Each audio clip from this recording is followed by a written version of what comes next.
자, 이제 5차 수업을 시작하겠습니다.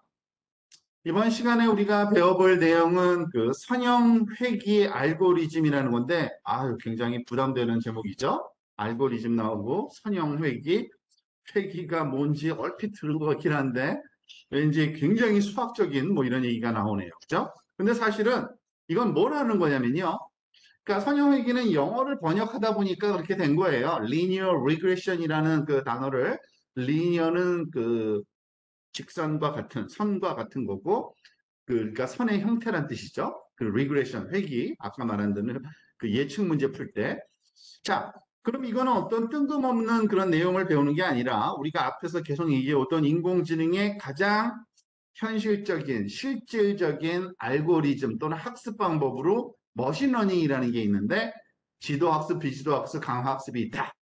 그 중에 지도학습이 굉장히 많이 사용되는데 얘가 활용되는 곳이 예측 문제나 분류 문제에 활용된다라고 한 거죠. 그 중에 예측, 얘가 소위 회귀라고 부르는 겁니다. 회귀라고 부르는 거고 그거를 좀 복잡하니까 간단하게 하기 위해서 보통은 그냥 회귀는 못 풀고요. 선형 회귀, 직선으로 회귀를 만들어서 푸는 그런 거예요. 이게 무슨 말인가 한번 살펴보면 알겠죠. 근데 의외로 이런 것들은 우리가 일상적으로 늘 하는 것 중에 하나예요. 사실은 무언가 예측할 때 사람이 이런 선형 회귀적인 방법으로 풀어요. 머릿속에서. 예를 들어 이런 겁니다. 그 강아지, 저는 강아지 사실 안 키워서 잘 모르는데, 강아지가 어릴 때는 다 조그매요. 그죠? 다 조그매요. 그런데 크고 나면 어떤 강아지는 엄청 크고, 어떤 강아지는 계속 조그맣고, 이렇죠? 그런데 그게 저도 잘 몰랐는데, 이걸 자료를 보면서 알았어요.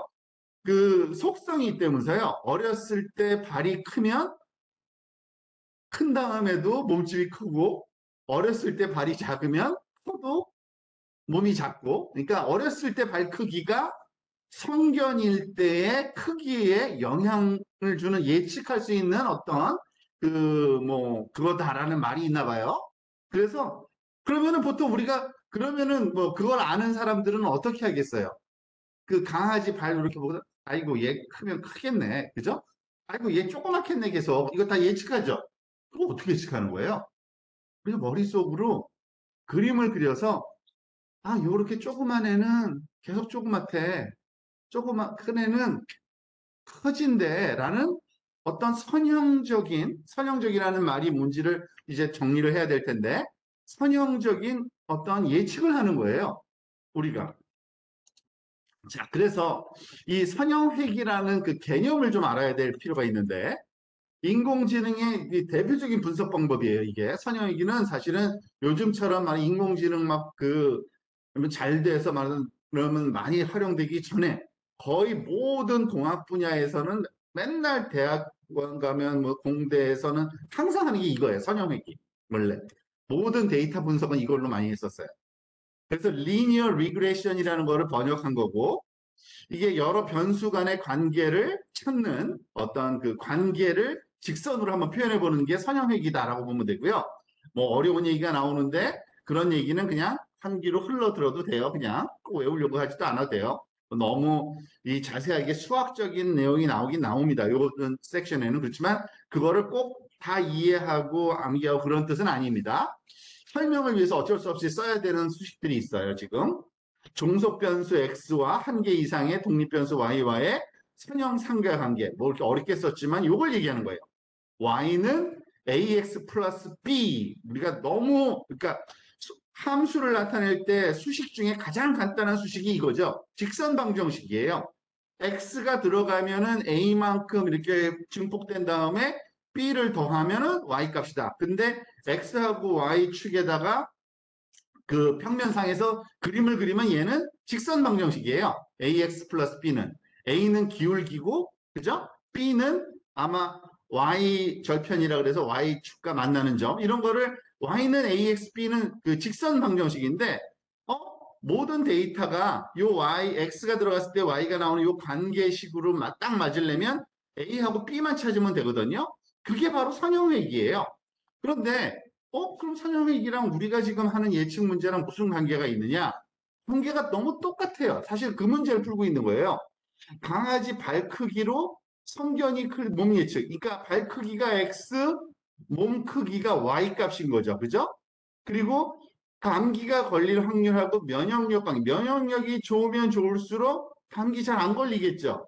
그래서 어떻게 보면 이런 그 수식도 만들어낼 수 있어요. 그 감기 걸릴 확률이 Y라고 하면 면역력 지수가 X라고 하면 100 빼기 3X. 그죠? 그 면역력이 크면 클수록 여기 작은 값이 되니까 말하자면 감기 걸릴 확률이 점점 작아지는 이런 수식을 만들어낼 수도 있다. 뭐 이런 겁니다. 그런 것도 다 선형 회귀예요. 그러니까 이 그 선형적인 그 방정식으로 직선 방정식으로 다 관련시킨 거죠. 그럼 또 다른 게 뭐가 있느냐? 너무너무 많아요. 키와 몸무게 상 우리가 보통 키가 크면 몸무게가 좀 더 나가겠네요라고 아주 그냥 상식적으로 예측하잖아요. 사실 그 안에는 논리 체계가 뭐냐면 선형 회귀로 이거를 그 말하자면 예측하는 겁니다. 사실은. 아, 키가 오른쪽으로 점점 커지면 몸무게가 위쪽으로 점점 커지는 요 그 평면상에서 점을 찍어 보면 아마 이런 식의 직선 방정식의 형태를 띌 거야라고 예측한 거예요. 머릿속에서. 그래서 아, 키 큰 사람은 더 몸무게 얼마 이렇게 예측하는 거죠. 그리고 야식을 많이 먹으면 많이 먹을수록 비만도가 높아질 확률이 높겠다. 뭐 이거 뭐 뻔한 얘기겠지만 근데 꼭 맞지는 않아요. 그러니까 보세요. 점들이 이렇게 나오는데 그렇지만 경향성은 보일 수 있겠구나라는 거죠. 또 스마트폰 사용 시간과 학교 성적 상관관계를 그리면 이렇대요. 저는 동의는 안 해요. 근데 스마트폰에서 공부할 수도 있거든요. 저 스마트폰 엄청 많이 보는데 주로 보는 거는 그 인터넷상에 인공지능 강의 많이 봐요. 저는요. 거의 스마트폰으로. 그러다 보니까 다를 수 있는데 어쨌든 점점점 많이 보면 많이 볼수록 성적이 떨어진다. 뭐 이런 표현을 하려면 그거의 근거로 자료로 이런 자료를 얻은 다음에 아 이런 경향을 보이겠구나. 직선 방정식이겠구나. 이런 식의. 그런데 문제는 이거죠. 데이터가 주어졌을 때 이 점들이 데이터인 거예요. 점들이 데이터인 거고요. 그 데이터들의 경향성을 나타내는 이 직선 방정식의 기울기 그리고 y절편 그렇죠? A와 B만 구하면 되는 거잖아요. 그러면은 어떠한 입력이 들어오든지 간에 결과값을 예측이 가능한 겁니다. 키만 들어오면은 몸무게 예측할 수 있고요. 야식 횟수만 들어오면 비만도 예측할 수 있고요. 스마트폰 사용 시간이 알면 성적도 예측할 수 있고 그래서 예측 문제를 푼다 그래요. 예측. 그죠? 이게 바로 그 예측 문제 선형 회귀의 핵심입니다. 그러니까 그 강아지 같은 경우에 또 한번 볼까요? 그 강아지의 뭐 발 크기가 이것도 수치화를 시켜야 되니까 수치화가 항상 돼야 돼요. 그래서 발 크기 면적을 수평 크기, 수직 크기로 해가지고 면적을 잴 수 있겠죠. 우리가 제곱 센티미터로 쟀을 때 강아지 1, 2, 3, 4가 뭐 12, 20, 30, 56 제곱 센티미터 정도의 넓이를 갖는데 그 성견 크기는 우리가 나중에 이제 재봐야겠죠. 그랬을 때 강아지 원은 150, 뭐 200, 이런 식으로 나타난다 그러면 이 사실 주어지는 건 이 숫자 두 가지 세트예요, 항상. 그죠? 입력과 출력, 입력과 출력. 그러니까 선형 회기에 주어지는 데이터. 그러니까 인공지능에서 이해하는데 가장 핵심은요, 사실은요, 알고리즘은 나중에 전문가들이 만드는 거고, 사실은 사용자 입장에서는 항상 입력이 뭐고 출력이 뭐지? 그것만 고민하면 돼요. 그러면은 거의 모든 게 이해가 돼요. 그러니까 여기서는 입력이 뭐예요? 강아지 발 면적. 출력은 강아지의 크기. 그죠? 자, 그 네 마리를 이렇게 점을 찍어보면 이래요. 네 마리를 점을 찍어본 거예요. 조금 전에 본 거. 그래서 그 어렸을 때의 강아지였을 때의 그 뭐죠? 그 발 면적을 수평축으로 잡고 그리고 이 강아지의 말하자면은 그 성견의 몸 면적을 수직축으로 잡아놓고서 점을 찍었더니 이렇게 하나, 둘, 셋, 네 개 점이 찍혔네요. 그죠?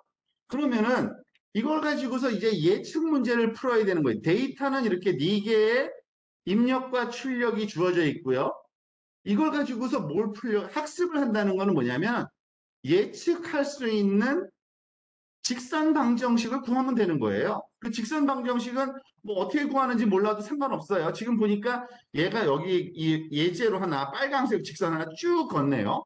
그런데 그럴싸해요. 좀 그러니까 바보같이 군 것 같지 않죠? 아, 요거 그 경향이 비슷해 보이죠? 얘는 이렇게 썼네요. y는 12x 더하기 80이 나오더라. 이게 말하자면 기울기가 10이고 그 여기 y절편이 80인가 봐요. 그래서 요 정도면 뭐 맞겠네. 뭐 이거를 이 숫자 a와 b를 찾아낸 거죠. 그게 학습된 거예요. 그거를 그러니까 뭐 학습이라 그래서 뭔가 공부해서 뭘 하는 것 같은데 숫자 찾아낸 거예요. 두 개. 그죠? 그게 말하자면 학습이라는 겁니다. 이게 말하자면 선형회귀라고 부르는 학습이에요. 그런데 이거를 이렇게 그냥 우리 눈으로 보고서 우리가 하지만 컴퓨터한테 네가 눈으로 보고 이렇게 결정해봐 이렇게 못하잖아요. 그죠? 그러니까 컴퓨터로 우리가 이 숫자 12하고 80이라는 거를 찾는 방법을 가르쳐 줘야 돼요. 그게 말하자면 소위 알고리즘이라고 부르는 거죠. 그런 거는 이제 자세하게 배울 건데 아주 그 원리만 여기서는 조금 살펴보고 넘어가도록 하겠습니다. 보통은 어떻게 하냐면 그 예측한 예측선이 정확한지 틀리는지를 알아야지 틀렸으면 좀 고치고 정확하면 그냥 놔두고 이래야겠죠? 그래서 오차를 먼저 구해야 돼요. 각 데이터에 대한 오차를 구하고 오차를 제곱한 다음에 그 제곱한 오차들을 평균 내야 돼요.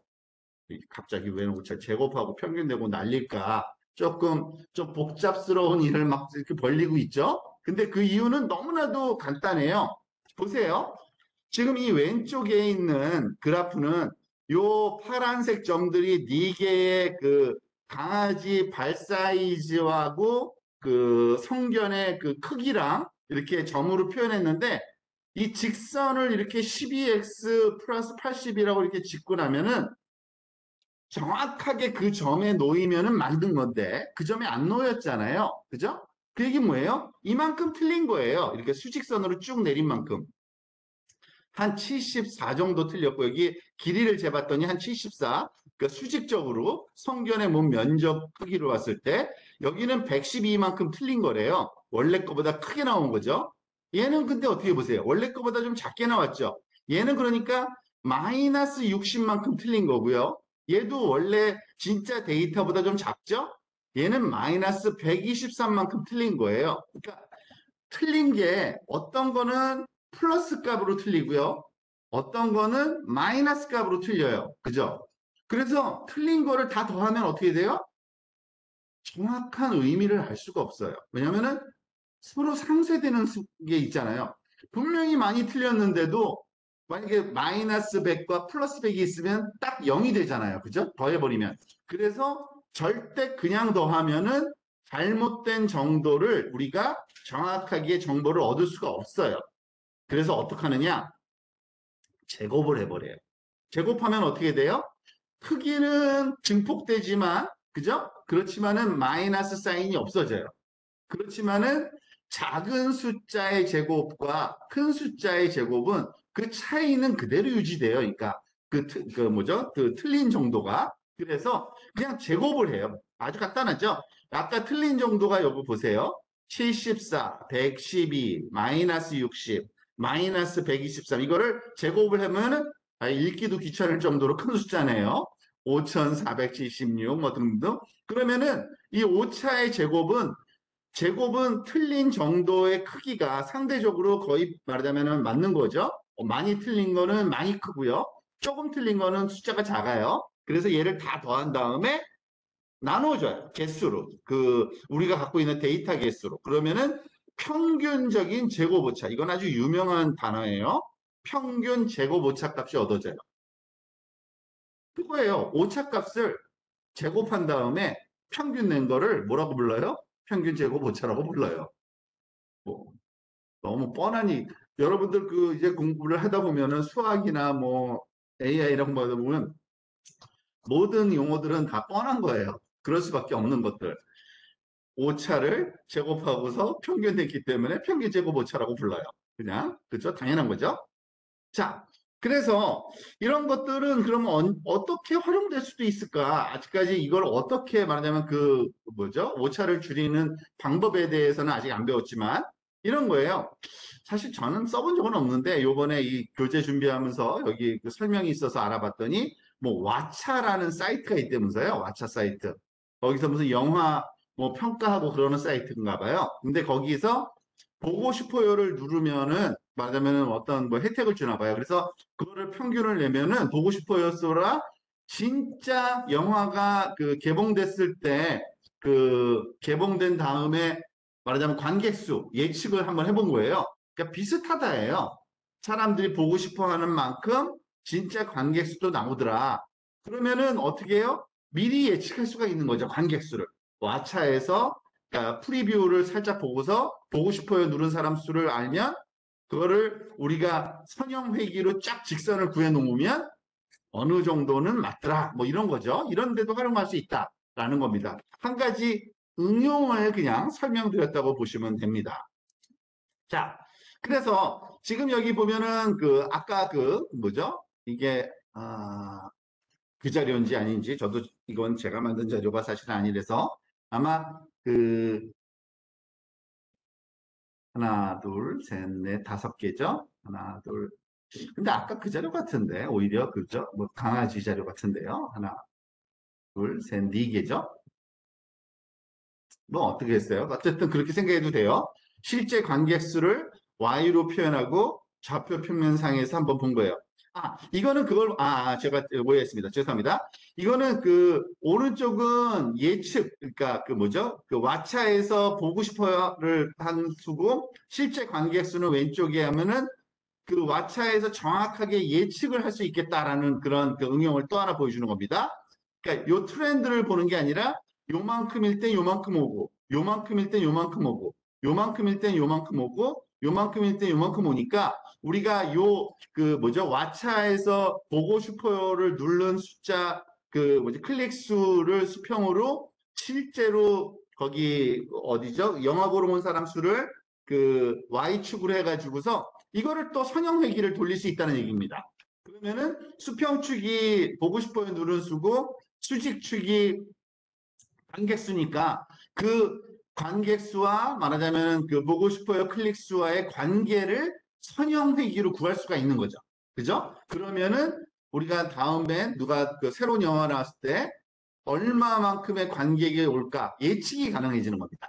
이런 걸 쓰는 거예요. 진짜 영화관에서 이걸 쓸 거예요. 영화사에서. 근데 사실은 이거보다 좀 복잡한 2차 방정식을 쓰거나 조금 더 그 튜업을 하겠죠. 근데 어쨌든 원리는 똑같은 겁니다. 자, 그래서 예를 들어서 이런 거죠. 그 잘 되고 잘못된 거를 어떻게 할 수 있느냐? 지금 여기 수학적으로 두 개의 직선을 걸었네요. 그러니까 파란색 선이 F1이 기울기가 좀 작고 기울기가 좀 큰 거를 F2라고 이렇게 만들었어요. 뭐 정확한 숫자는 저도 잘 모르겠어요. 그렇지만은 기울기가 좀 작고 기울기가 높은데 둘 다 틀리긴 틀렸지만 어느 게 좀 덜 틀렸을까? 그걸 한번 살펴보는 겁니다.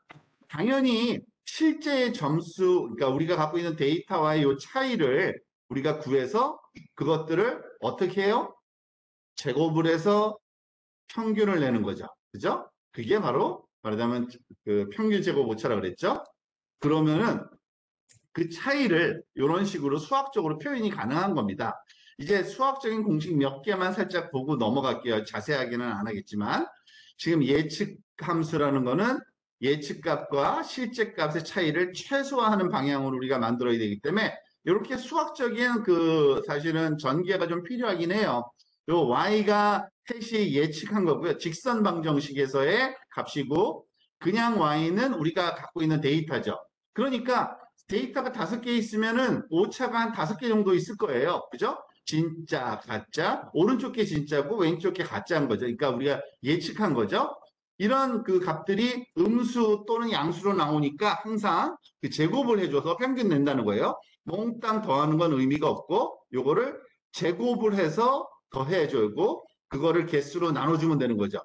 근데 이런 식의 사실은 여러분들 그 이제 그 이런 선형회기나 뭐 이런 걸 배우다 보면 이제 행렬 같은 거를 이제 말하자면 그 소개하는데 너무 많아요. 우리가 다뤄야 될 숫자가 하나, 둘, 하나, 둘, 하나, 둘, 하나, 둘, 6개, 그러니까 10개인데 이렇게 쌍을 지어서 5개로 바뀌고 그 5개가 또 숫자 더해지면 하나로 바뀌고 막 그러잖아요. 그러니까 숫자가 10개였다가 5개였다가 그냥 1개였다가 왔다 갔다 막 해야 돼요. 근데 그거를 너무 쉽게 할 수 있는 게 행렬이거든요. 행렬과 벡터 연산을 하면은 많은 숫자들을 하나로 확 줄일 수도 있고 막 이래요. 왜냐하면 다 더해서 평균 내고 막 이러기 때문에.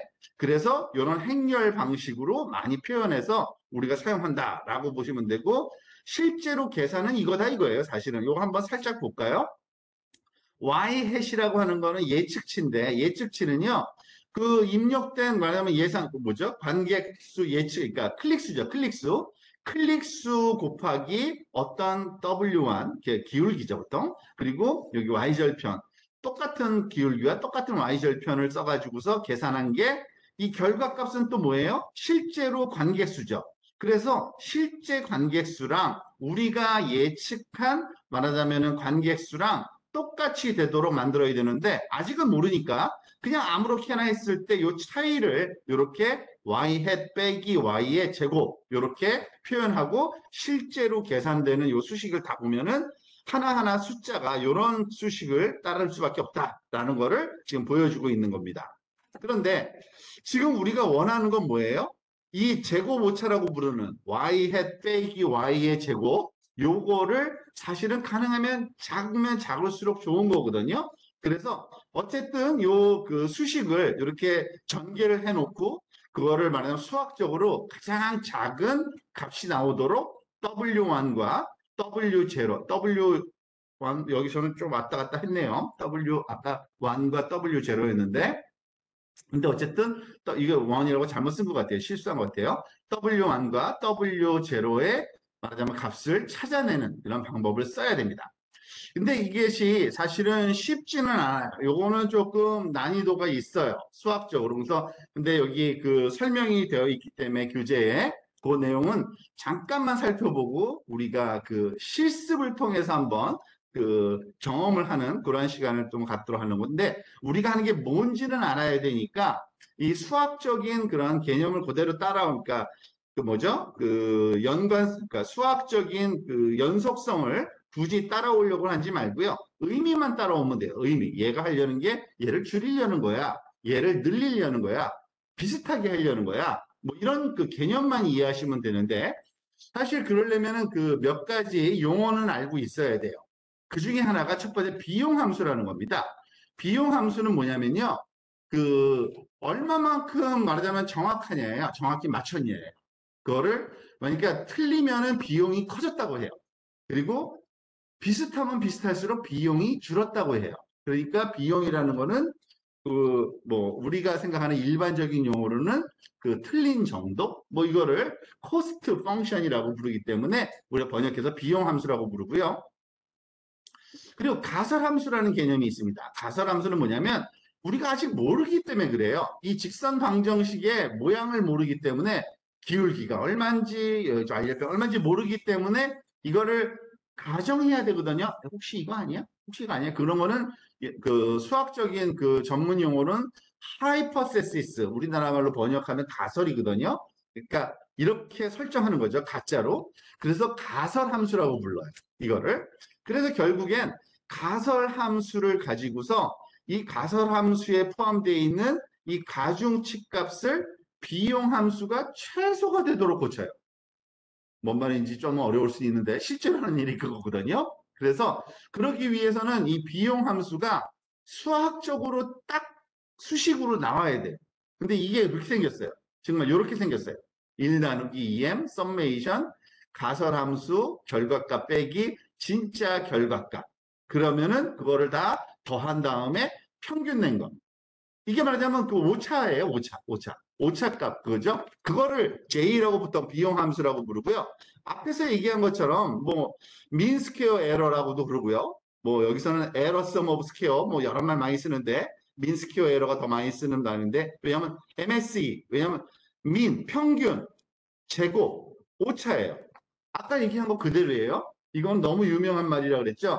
평균 제곱 오차만 이해하면은 사실 반 정도는 이해한 거예요. 사실은 평균 제곱 오차가 최소화되도록 파라미터를 구하는 거니까 말하자면 기울기하고 그거를 구하면 되는 거거든요.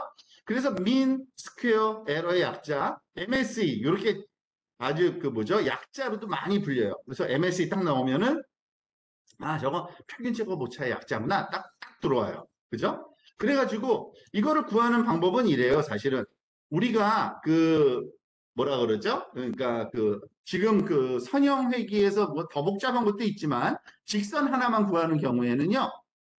기울기하고 뭐죠? 또 하나 우리가 y절편 그 두 개를 조금씩 바꿔보면요. 어떨 때는 오차가 커지고 어떨 때는 오차가 작아지는데 이런 모양을 가져야 신기하게 항상 이런 모양. 이게 오차를 3차원 공간상에서 이렇게 그려보면요. 아래쪽으로 내려가면서 점점 작아지는 어딘가에서는 굉장히 작은 이 색깔은 그 오차의 크기를 나타내고요. 붉은색은 큰 거고 파랑색은 좀 오차가 작다는 얘기거든요. 그러니까 크기가 기하학적으로도 표현되지만 색깔로도 표현해 놓은 거죠.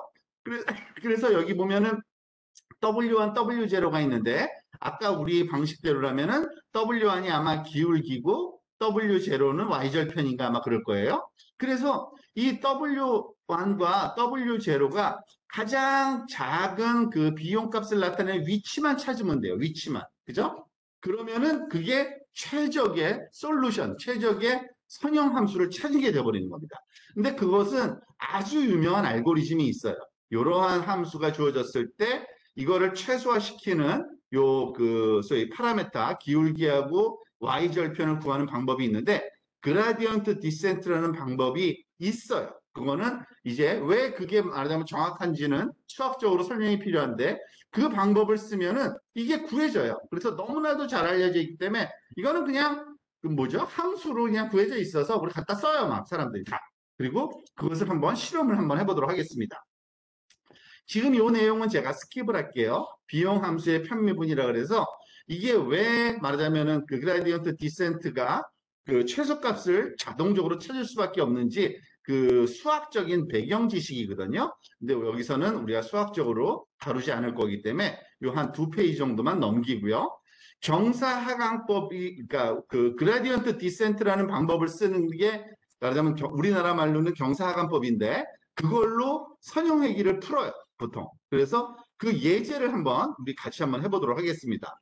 자, 여기 클릭을 한번 해보실래요? 이건 콜앱이에요. 여러분 써본 적 없는지 모르겠지만 앞으로는 우리가 남은 그 수업 과정에서 여러 번 이제 사용할 그 기회가 있을 겁니다.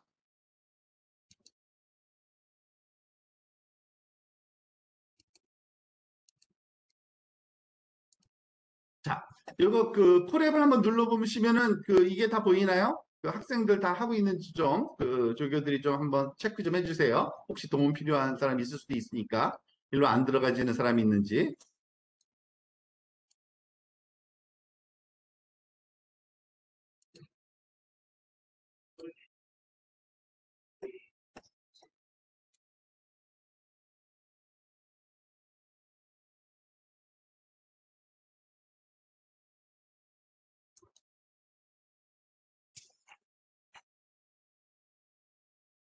아마 로그인을 안 하면은 좀 힘들 테니까 이 로그인을 한번 해보세요. 다 구글 계정으로 해야 됩니다. 구글 계정.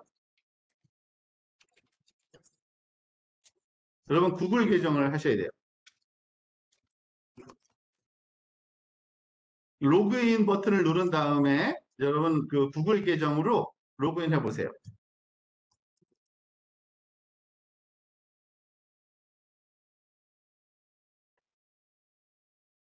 그러면 아마 요 내용이 뜰 겁니다. 이렇게 네모 하나가 뜰 거예요. 그러면 거기서 새 노트를 누르셔야 돼요. 새 노트. 새 노트. 새 노트 누르시면은 여기까지 가져요. 시간이 걸리네요. 그죠? 이렇게 생겼어요. 이렇게. 여기 들어가면 성공한 겁니다. 다 구글 계정 없으면은 뭐죠? 하나 만들어도 돼요. 얼마 시간 걸리지도 않아요. 구글. 그러니까 지메일 만드는 거죠. 지메일을 구글 계정이라고 합니다. 제가 말하는 구글 계정은 여러분 지메일 하나 있으면 돼요. 안 들어가지면 뭐 요청을 하세요. 조교들이 도와드릴 겁니다. 그래서 여기까지 와 있어야 돼요. 여기까지. 아까 새 노트 누르면은요.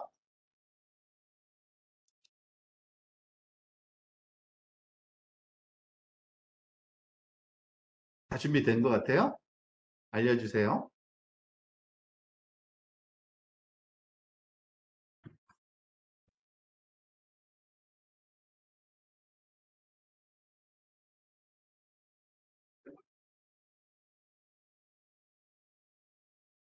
이건 뭐냐면 여러분들 파이썬 쓸 줄 안다 그러셨죠? 파이썬 대부분 다 한번 써봤다 그랬잖아요.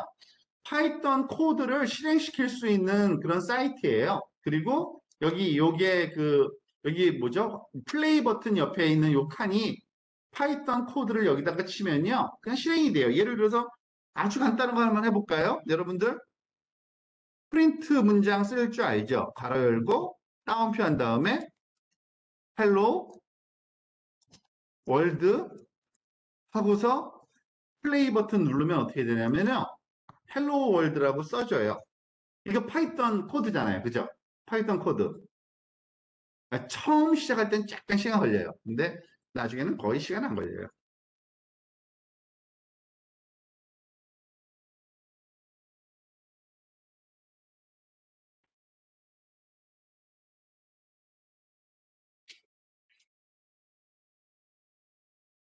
자, 됐네요. 헬로 월드 지금 딱 프린트 됐죠? 다 성공했어요? 혹시 안 되는 사람 얘기하세요?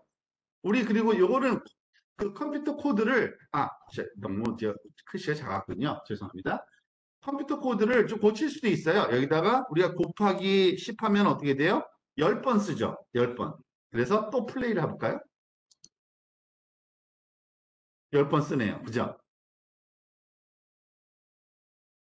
이건 파이썬 한번 되는지 한번 확인해 본 거예요. 여러분들한테 코딩을 요구하지는 않지만, 이거 그냥 파이썬 코드 그냥 입력하는 데네 라는 걸 알면 되는 겁니다. 자, 여기서 지금 해보려는 거는 사실은 뭐냐면요. 이거예요.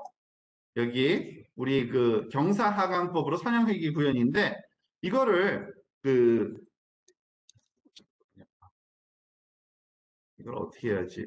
마우스를 다시 돌리나? 끄기. 여기 요 그 코드를 그냥 카피 앤 페이스트 하는 거예요. 자, 여기, 아이고. 아, 나가야 되겠군요. 죄송합니다. 음,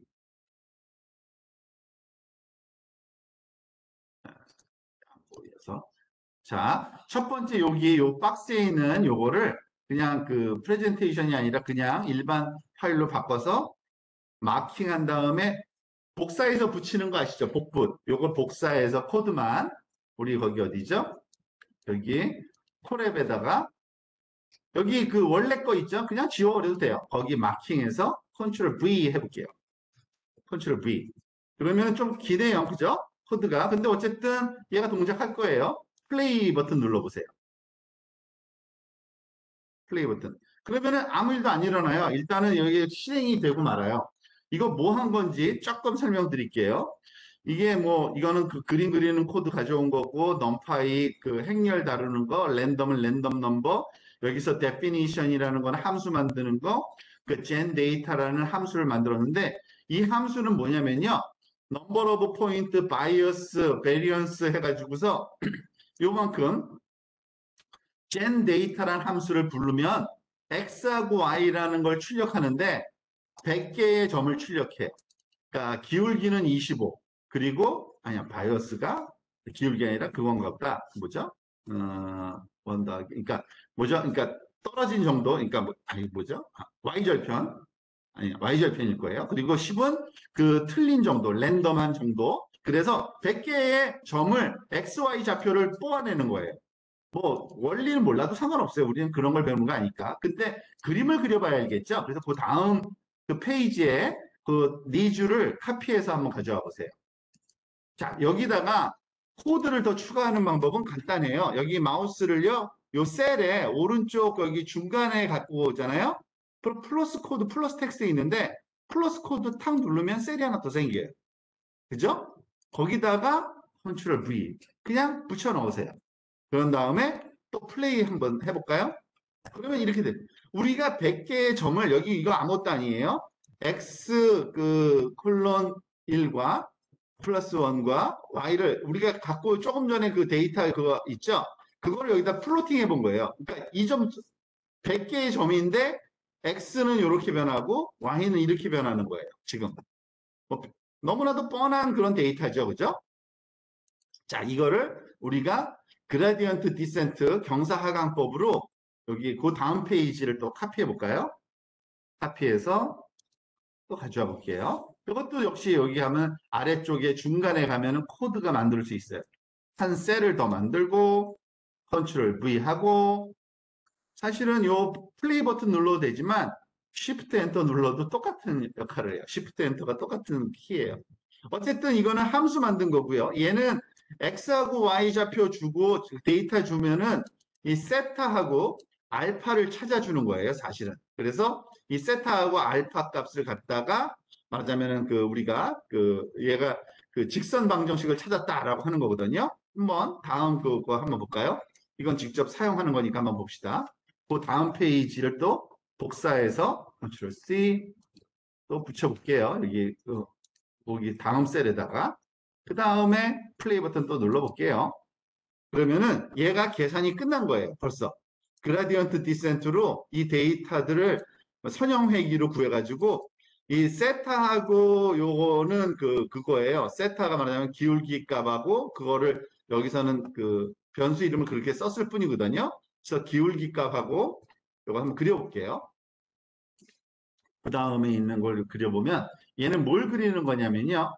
세타를 여러 개를 실험을 해보거든요. 다시 코드 늘리고 바꾸서 Shift Enter 치면 이렇게 나오는데 지금 여기 보면은 직선들이 여러 개가 그려 있잖아요. 이게 뭐냐면요. 처음에는 이 파란색 직선이었는데 조금씩 고쳐 나가서 이렇게 직선 0번부터 직선 18번까지 직선을 이렇게 바꿔가면서 이게 맞는 것 같아, 이게 맞는 것 같아, 이게 맞는 것 같아 점점 맞춰본 거예요.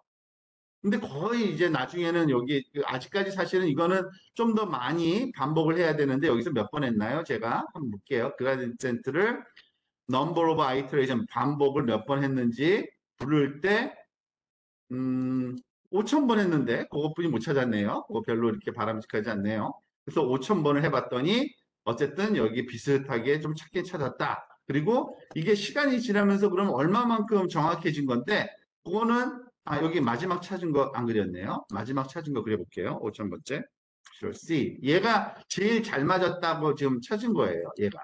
그래서 코드 한번 또 여기 넣어볼게요. 그리고 지금 잘못 썼어요. 다른 걸 썼네요.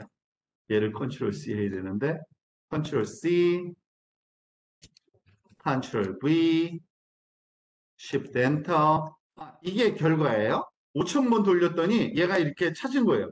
난 이게 제일 맞는 것 같아 라고 찾은 거예요. 얘가.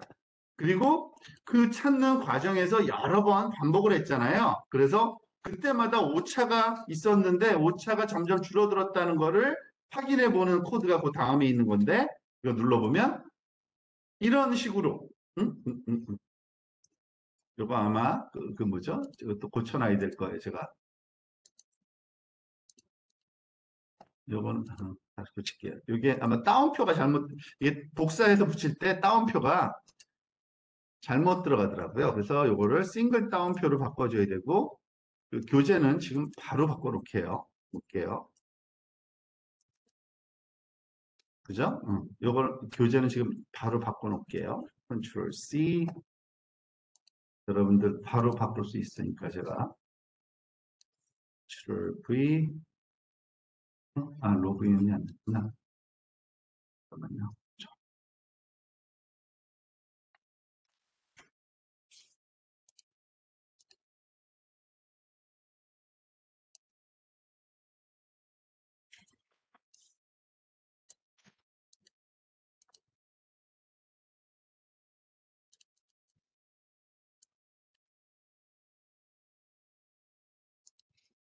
자, 아마 바꾼 걸 그대로 이제 바꿔놨으니까요. 바뀐 거를 그냥 카피 앤 페이스트 하시면 아무 문제 없이 될 거예요. 제가 다시 한번 해볼게요. 컨트롤 C, 컨트롤 A. 네, 바뀐 걸로 하니까 잘 되네요. 이거는 그 오차예요. 반복했더니 처음에는 이만큼 오차가 400이었는데 점점 줄어서 거의 뭐 없네요. 거의 한 뭐 10 정도 될까요? 뭐 오차가 어쨌든 그 정도로 된다.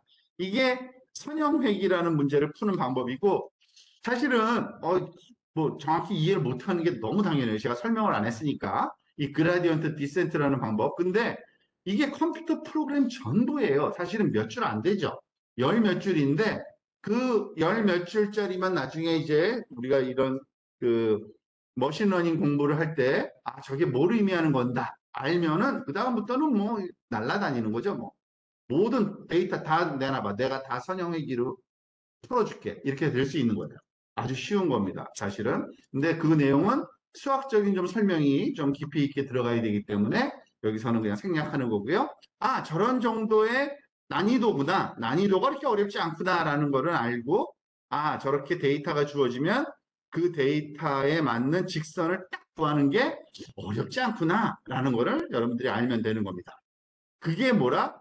자, 오늘 5교시, 5차시에 그 가장 핵심인 뭘 하는지를 알아야 될 거 아니에요. 그죠?